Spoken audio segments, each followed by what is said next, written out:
ಸೇರಿದವರು ಸೋನಲ್. ಮತ್ತೆ ಸಂಜೀವಿನಿ ಮಾತಾಡಿದ್ಮೇಲೆ ನನಗೆ ಮಾತಾಡಕ್ ಭಯ ಆಗ್ತದೆ. ಇಷ್ಟು ಚೆನ್ನಾಗಿ ಮಾತಾಡ್ಲಿಲ್ಲ. ಅನೇಕ ವಿಚಾರಗಳನ್ನ ಪ್ರಸ್ತಾಪ ಮಾಡಿದ್ದಾಳೆ. ನನಗೇನೋ ಶೀರ್ಷಿಕೆ ಬೇರೆ ಕೊಟ್ಟಿದ್ದಾರೆ, ಸ್ವತಂತ್ರ ಭಾರತದಲ್ಲಿ ಹೆಣ್ಮಕ್ಳ ಇವತ್ತಿನ ಸ್ಥಿತಿ ಹೇಗಿದೆ ಅನ್ನೋದ್ರ ಬಗ್ಗೆ ಮಾತನಾಡಿ ಅಂತ.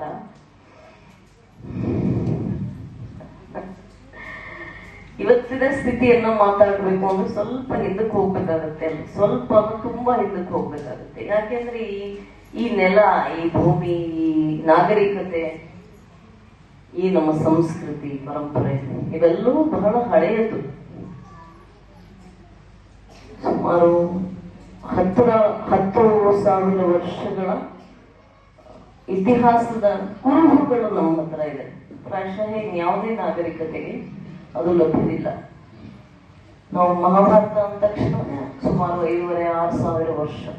ಮತ್ತು ಮಹಾಭಾರತ ನಡೆದಂಥದ್ದು, ಕುರುಕ್ಷೇತ್ರ ಯುದ್ಧ ನಡೆದಂಥದ್ದು, ಅಲ್ಲಿಯ ವಟವೃಕ್ಷ ಇರುವಂಥದ್ದು, ಆ ವಟವೃಕ್ಷದ ಕೆಳಗೆ ಶ್ರೀಕೃಷ್ಣ ನಿಂತು ಭಗವದ್ಗೀತೆಯನ್ನ ಬೋಧನೆ ಮಾಡಿದ್ದು, ಇದೆಲ್ಲತ್ತೂ ನಮ್ಮ ಹತ್ರ ಲಭ್ಯವಿದೆ, ಕುರುಹುಗಳು ಲಭ್ಯವಿದೆ.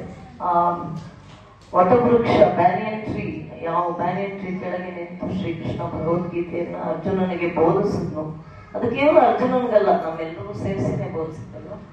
ಆ ವಟವೃಕ್ಷವನ್ನ ಕಾರ್ಬನ್ ಡೇಟಿಂಗ್ ಮಾಡಿ ನೋಡಿದ್ದಾರೆ. It shows that it is about 5,500 years old. So ಈ ತರದ ಒಂದು ಇತಿಹಾಸ ಇರುವಂತಹ ನಮ್ಮ ಒಂದು ನಾಗರಿಕತೆ ಇದು.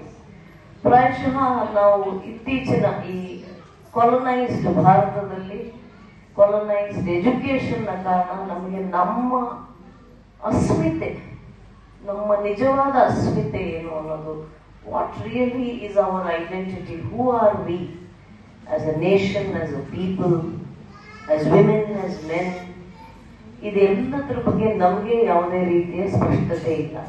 ಯಾಕೆಂದ್ರೆ 1,000 ವರ್ಷಗಳು, ಈಗ ಒಂದು ಪುಸ್ತಕದಲ್ಲಿ ಒಂದು 10 ಪುಟ ಕಳೆದು ಹೋದ್ರೆ ಲಿಂಕ್ ಸಿಗಲ್ಲ ನೋಡಿ.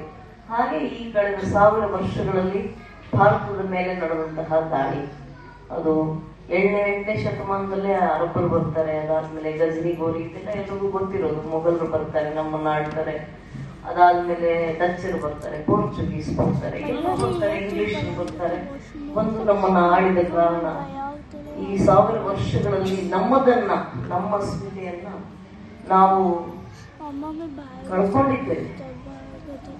ಈ ಮಧ್ಯೆ ಮರಾಠ ಸಾಮ್ರಾಜ್ಯದಂತಹ, ವಿಜಯನಗರ ಸಾಮ್ರಾಜ್ಯದಂತಹ ಮಹಾನ್ ಸಾಮ್ರಾಜ್ಯಗಳು ಇದ್ವು.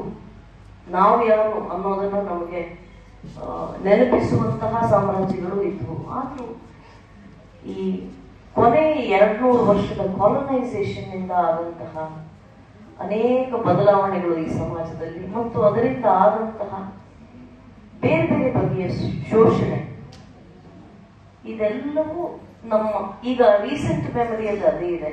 ಪ್ರಾಯಶಃ ಅದನ್ನೆಲ್ಲ ತೆಗೆದುಹಾಕೋಕೆ ಈಗ ಸಂಜೀವಿನಿ ಹೇಳಿದಂತಹ ಎಲ್ಲ ಕಾನೂನುಗಳನ್ನ ಸ್ವತಂತ್ರ ಭಾರತ ಮೊದಲು ನಿರ್ಮಾಣ ಮಾಡುತ್ತೆ.